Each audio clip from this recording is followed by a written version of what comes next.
The Spirit of Christmas, a blog post written and narrated by Robert Fairhead from the Tall and True writers' website. When I was a boy, I thought the spirit of Christmas was receiving, from my overflowing Santa sack and gifts under the Christmas tree. Then I grew up, and for me, especially after I became a dad, it's giving. I like choosing gifts for family and friends, which is why I say, bah humbug, to the modern Kris Kringle.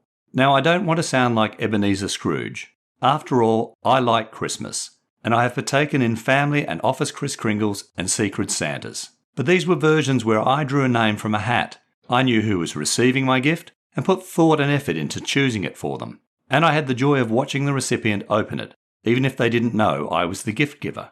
Okay, some Kringle gifts I've received over the years have been silly. For example, I once got a hairbrush in an office Kringle, and if you check my profile photo, you'll know why I dropped it in a charity shop bin on the way home, even if the rest of the office found it hilarious. But in general, I've received, and I like to think, given thoughtful gifts. For Christmas 2019, my West Australian family introduced me to the modern thieving Kringle, also known as stealing Secret Santa.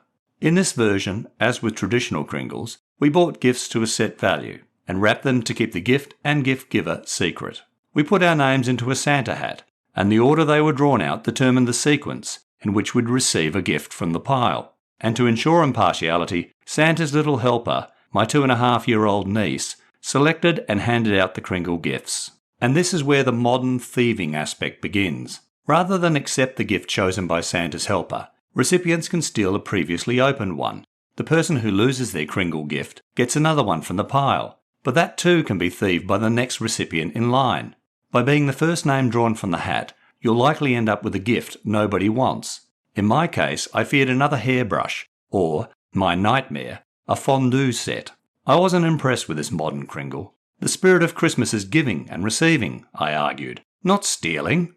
But the majority of the family, including my teenage son, overruled my objections, though he was less enthusiastic when his name was drawn second on the list.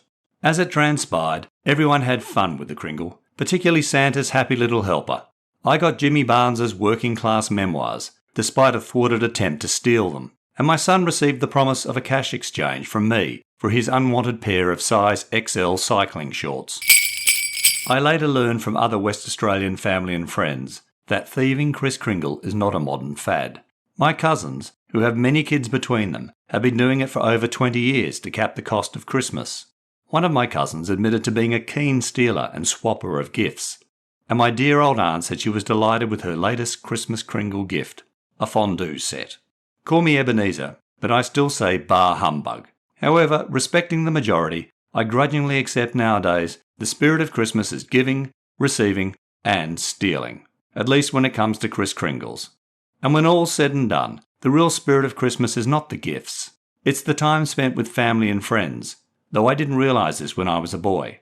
But I do now, as a middle-aged dad, watching the years with my boy fly by like Christmases past.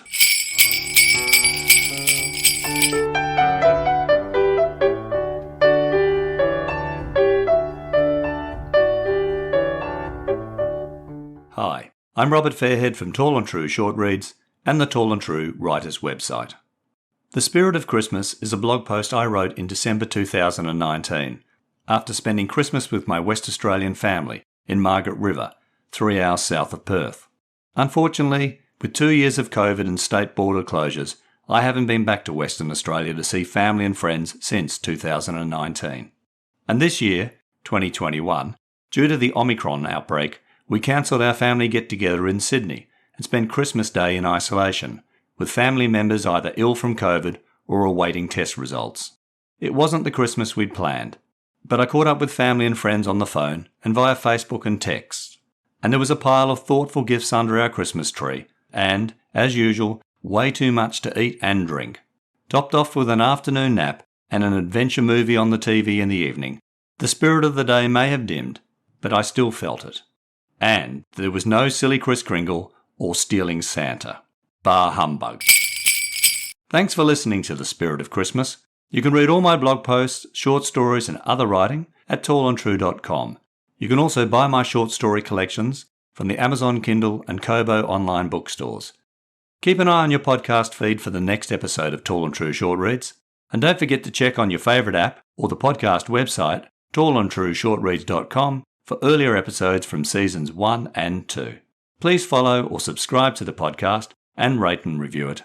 Doing so helps other listeners find my writing. And finally, please also spread the spirit of Christmas by telling your family and friends about Tall and True Short Reads and the Tall and True Writers website. Epilogue. I wrote this blog post and writer's insight as a humorous reflection on modern Kris Kringles and the spirit of Christmas. Listening to it, what doesn't come across is how much I've missed seeing my West Australian family during the past 2 years, and how disappointed I was that the Sydney family get-together was cancelled this year. I dedicate this podcast episode to my family and other families who spent Christmas separated or in isolation due to COVID. And let's hope we all have a happy new year.